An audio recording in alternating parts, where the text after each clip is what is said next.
ว่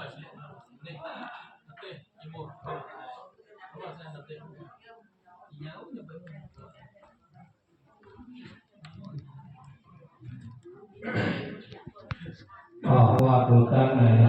อะไรนิ่งโดนนิ่งจะทำให้นะคะเขาค่ะที่จริงอยากขับหมายเราค่ะเขาค่ะว่าพิศาสนาพุทธะประเทศประเทศรู้ถึงมาเดินเจ๊ลองศึกษาธรรมนั้นวันไหนข้าจะเลยอันเป็นเราสถาบันเจียนาจัตนามาดีพังพอยพอยก็ทำทาพิธีการ15 วัน15 คืน16 วันอีกงานลาและเดินจัตนาเอาหน้าจะคำทั้งสาวคนน้ำหนาวกะแต่ที่การนายจะได้ไล่สัมปะตั้งวันนาสุภาเป็นเจ้าดานากับช่องกับเป็นเจ้าดานาดุนานาวะกัมมาธรรมพุทธเจ้าหัวเรากับสมุทรดังเสียเจ้าปฏิทินตามบางพวกเรา15 คืน16 วันก็สิคำในกันบางอันเป็นเจ้าสาวขับย่องโบบางในจ้องคำหมายอะไร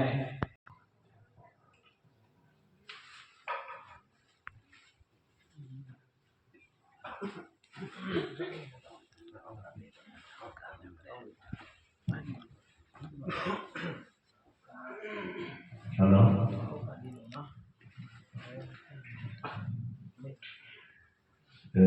ถึงมาฟังคอยธรรมะ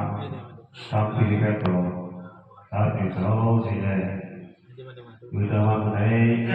มาพุทธศาสนาตามที่เขาในมาสอนหาพระพุทธปริวาพุทธปริกรรมก็จะเสด็จในปีเมืองเกิดขึ้นในไม้มีสามประเภทสิบไปจิกุคือมายืนจิงสวยควายลงมา13 วันเหมือนกันมั้งพระพุทธพระธรรมนารีได้เลยพระเจ้าสุนันทเขาพระพุทธนาพมีใครกันที่ไหนเจ้าของทั้งสิ่งทั้งเมืองสมเด็จพระเอาสถานโอตตานะคุณดูหงตาเราเป็นเจ้าสถานทั้งหมดเสียตะกับทั้งหมดทั้งสิ่งรวมทั้งสังขารยังเป็นเจ้าสังขารสิ่งเดียวกันเป็นห้องเอาสารของสารบ้านเป็นเด็กศิลปะหาบ้านย้อนทองพริกก่อเอาวาระคดีจอสพริกก่อกงเราเย้าในอัน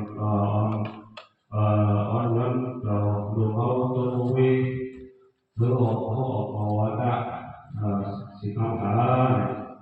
เลยดูว่าข้ามมาหาอันนี้เราเสียเราจบเพียงรู้ในที่ไรอยู่สิในกุศลอันก็ทำปีกันต่อกันข้าไปเจ็ดที่บ้านนั้นเป็นเราแสงในมาในที่ไรผ่านไปก็ห้องอันเป็นการถ่าปีกันต่อมาเป็นสถานไอเสียตะการฟ้าไปเลย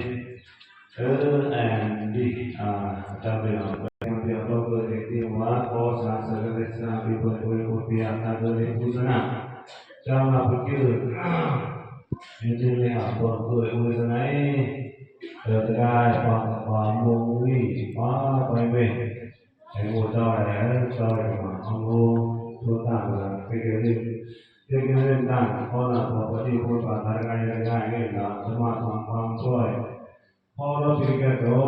berani